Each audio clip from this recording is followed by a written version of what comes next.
নমস্কার। আমরা আগে আলোচনা করেছি কিভাবে ১ থেকে ১-এর ১০ পর্যন্ত ভগ্নাংশকে কিভাবে পার্সেন্টেজে আনা যায়। আজ আমরা আলোচনা করব ১/১১ থেকে আলোচনা শুরু করব। 1/11 এই ফ্র্যাকশনটিকে পার্সেন্টেজে পরিণত করতে গেলে কি করতে হবে? আমাদেরকে প্রথমে ১০০ দিয়ে গুণ করতে হবে, 100%। অতএব এইখানে পার্সেন্টেজ করলে ১/১১কে আমি যদি পার্সেন্টেজে পরিণত করি, এর মান হবে ৯.১/১১%। এরপর 1/12 একেও আমি পুনরায় কি করব? পার্সেন্টেজে পরিণত করব। পার্সেন্টেজে পরিণত করতে গেলে আমাকে কি করতে হবে? ১০০ দিয়ে গুণ করতে হবে, ইন্টু 100।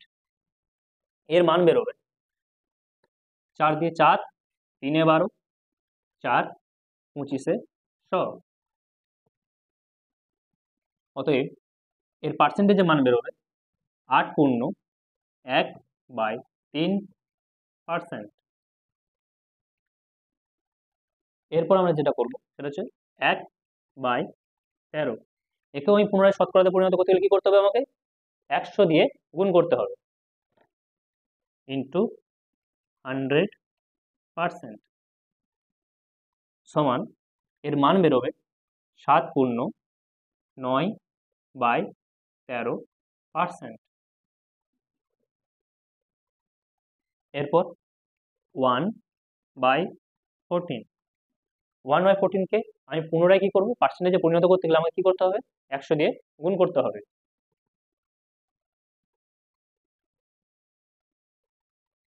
কাটাকুটি করব। কাটাকুটি করলে কি হবে? ২ ৭-এ ১৪, ২ ৫০-এ ১০০। অতএব এর মান হবে ৭.১/৭%। এরপর হলো ১/১৫। একে যদি আমি পুনরায় পার্সেন্টেজে পরিণত করতে চাই, আমাকে কি করতে হবে? সেম ভাবে ১০০ দিয়ে গুণ করতে হবে।